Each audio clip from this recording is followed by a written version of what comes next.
कांग्रेस के पास कुछ है ही नहीं। कांग्रेस के पास केवल झूठ है। राहुल गांधी को लेके घूम रहे हैं। आज हम रामगढ़ विधानसभा क्षेत्र में हैं। रामगढ़ कस्बे में यहाँ कार्यालय उद्घाटन होना है भाजपा प्रत्याशी सुखवंत सिंह का, और यहाँ पूर्व विधायक जयराम जाटव जी हैं। हम इनसे जानना चाहेंगे कि क्या रुख है रामगढ़ विधानसभा क्षेत्र में। भारतीय जनता पार्टी का आज रामगढ़ विधानसभा क्षेत्र में कार्यालय के उद्घाटन के अवसर पर आया था। मैं कल लगभग 10-12 गांव विधानसभा क्षेत्र रामगढ़ के दौरे पे था। लोगों का मानस ठीक है, अच्छा है, और सुखवंत के पक्ष में ज़्यादा अच्छा इसलिए लगता है कि एक तो सुखवंत बड़ा सोबर सच्चा आदमी नज़र आ रहा है जनता को, कि ये बेचारा उतनी बात कह रहा है जो इसकी समझ बैठी है, और ये समन्वय का संबंध रखेगा भविष्य में। विचारधारा ठीक है। राजस्थान में सरकार है भारतीय जनता पार्टी की, केंद्र में सरकार है। भाई कोई आदमी विरोध में वोट क्यों डालेगा। आज ये हालात है कि एससी का जो अनुसूचित जाति जनजाति के जो मतदाता थे, पिछले विधानसभा लोकसभा के चुनाव में जो कांग्रेस के लोगों ने जहर घोला था कि संविधान को बदलेंगे, आरक्षण को समाप्त करेंगे, वो एससी के लोगों में समझ बैठ गया कि कांग्रेस के लोग झूठ बोल रहे हैं। जीत का क्या गणित मानते हैं? जीत के गणित तो सीधा सीधा है भाई। एक तरफ 70,000 वोट है, एक तरफ 1,70,000 वोट है।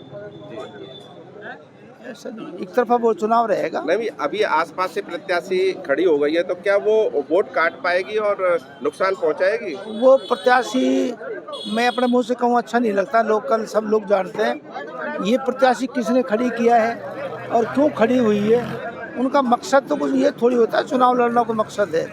उनका तो मकसद कई तरह का होता है, तो वो जनता क्षेत्र की जानती है इस बात को। पहले भी तीसरा मोर्चा जो जब भी खड़ा हुआ है तो एक दूसरे को नुकसान पहुंचा है। तीसरा मोर्चा हरियाणा में खड़ा हुआ था, कांग्रेस को धराशायी किया उसने, बीजेपी कुछ फर्क नहीं पड़ा। अब उत्तर मैं गया था हरियाणा के चुनाव में, तो हमने घोषणा भी की थी बावड़ में कि भाजपा की सरकार बन रही है। लोग अचंभा कर रहे थे कि यार ये कौन सा आदमी आ गया जो भविष्य का वक्ता कह रहा है कि भाजपा की सरकार बनेगी हरियाणा में, और वही हुआ। और यहाँ भी बीजेपी जीतेगी। इससे भाजपा को नुकसान नहीं हो रहा, जो 2-3 आदमी और खड़े हुए हैं, उससे कांग्रेस को नुकसान होगा, भाजपा को सीधा फायदा होगा। तो आप क्या मानते हैं सीधी टक्कर टक्कर तो कांग्रेस बीजेपी की जी। और वो जो 2 आदमी खड़े हो रहे हैं वो वोट भाजपा के नहीं काटेंगे, कांग्रेस के काटेंगे। कांग्रेस को नुकसान होगा। जो वोट भाजपा को नहीं देना चाहता है वो कांग्रेस को जाते हैं। तो कुछ लोग ऐसे हैं वो कांग्रेस से भी नाराज हैं, वो लोग सीधा उनको वोट चले जाएंगे। इसलिए भाजपा को नुकसान नहीं होगा, सीधा कांग्रेस को नुकसान होगा। और जो केतली है ना, वो चंद्रशेखर रावण की पार्टी है केतली, वो नया दल है। युवा में एससी के लोगों में नए जो लड़के हैं उनमें रहता है जोश, भाई हमारा बड़ा नेता है, नीला झंडा नीला दुपट्टा पहन के चलते हैं। तो वो जो नए जो जोश में हैं वो कहीं कांग्रेस में जाने का डर था तो वो उधर चले जाएंगे, हमें क्या नुकसान है। उधर प्रत्याशी युवा है और ये उसका युवा का उनको फायदा मिलेगा। प्रत्याशी युवा कांग्रेस का है जी। हाँ, युवा का भी पता है, उनकी मदर का पता है सबको, किस तरह के स्टेटमेंट पिछली बार दिए सब जानती है जनता। सपिया ने जो पिछले चुनाव में स्टेटमेंट दिए थे ना कि सिर फोड़ो चुनाव जीतो, कैसे बात जीते हैं, चुनाव वोट लड़ना है जीतना है। तो इस तरह का ये जो समय चला जाता है लेकिन बातें खड़ी रह जाती हैं। कांग्रेस कह रही है हम विकास पे वोट मांग रहे हैं। मैं लगभग 10-12 गांव गया था। यहाँ विकास का बहुत बड़ा मैं कल 10-12 गांव गया था, मुझे एक भी सड़क गांव में नहीं मिली, एक भी गांव में नहीं मिली। मैं तो कह रहा मेरी गाड़ी बिल्कुल मिट्टी कीचड़ में सन गई, बहुत बुरा हाल है, एक भी रोड नहीं मिला मुझे। तो अब विकास का क्या होगा उन गाँव में? विकास राजस्थान में सरकार पहले जब 2 बार मुख्यमंत्री वसुंधरा जी रही, मैं विधायक था दोनों बार, उस टाइम जो विकास हुआ, अब भजनलाल जी के टाइम में विकास हो रहा है। भाजपा विकास पर विश्वास करती है, कांग्रेस के लोग अफवाह पर विश्वास करते हैं। वो तो ये कह रहे हैं कि अभी धरातल पर कुछ आया ही नहीं है, ना तो बजट की घोषणाएं आई हैं और ना ही कुछ इनका विकास अभी धरातल। देखिए मैं और बता दूं आपको, कोई भी बजट सत्र आता है, बजट में बजट में आपके जो व्यवस्थाएं दी जाती हैं कि इतना बजट इस मद में जाएगा। बजट होने के बाद में उसकी डीपीआर बनती है, डीपीआर के बाद में केंद्र से कोई स्वीकृति लेनी पड़ती है। कुछ बजट केंद्र के भी होते हैं, तो केवल खाली बजट पास कर देते हैं, ऐसे कोई बजट सरकार करती है क्या? ये तो नियम और कानून से बंधा हुआ प्रदेश और देश है, वो सब काम होंगे। जब आपका धरातल में कुछ आपका स्टैंड नहीं है, आपका फाउंडेशन नहीं बनेगा, फाउंडेशन तो आपका जो है बजट है, और बजट में आपको दिया है जभी तो वो काम चल रहा है। ईआरसीपी का मामला का हो कांग्रेस के गया। नेता कह रहे हैं हम तो अपनी पुरानी योजनाओं पर ही वोट मांग रहे हैं, हमारी योजनाएं बहुत अच्छी थी और जो भाजपा सरकार ने उसने सारी योजनाओं को कांग्रेस बंद करने ने का काम किया। पूरे जीवन झूठ बोला है, झूठ का इनका आधार है, इनका कोई इनका लेना देना नहीं।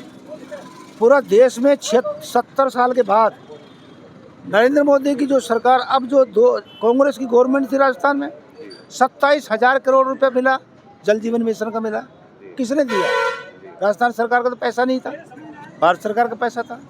हमारे जो ये चिरंजीवी योजना का जो पैसा बताते थे, ये आपका जो केंद्र की सरकार का पैसा था, आयुष्मान भारत का पैसा था, उसका नाम बदल के गहलोत ने चिरंजीवी रख दिया।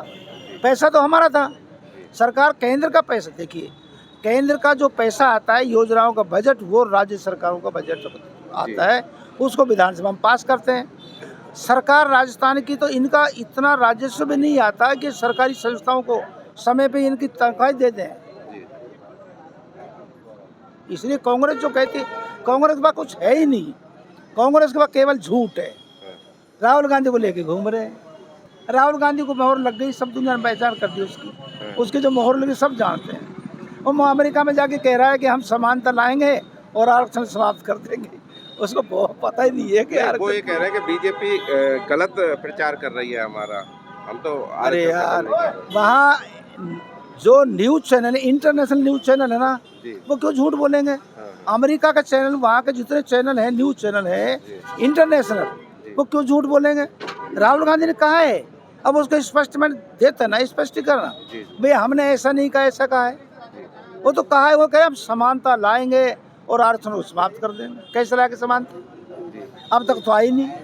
केंद्र से ये कहते थे, राजीव गांधी कहता था खुद, राजीव गांधी प्रधानमंत्री का, हम 1 रुपये जब केंद्र से भेजते हैं और उसके जेब में, गरीब के जेब में जाते जाते 10 पैसा रह जाता है, कहते थे ना। जब इतना भ्रष्टाचार, हाँ, इतना भ्रष्टाचार। मतलब अब ये नरेंद्र मोदी की वजह से जीरो बैलेंस में खाता खोला, घर घर में शौचालय, नरेगा का काम का सीधा पैसा अकाउंट में जा रहा है, बेमानी गुंजाइश नहीं बची। ठीक है सर। तो ये थे जयराम जाटव, जो अलवर ग्रामीण से पहले विधायक रहे हैं और अभी रामगढ़ में चुनाव प्रचार की कमान देख रहे हैं। धन्यवाद।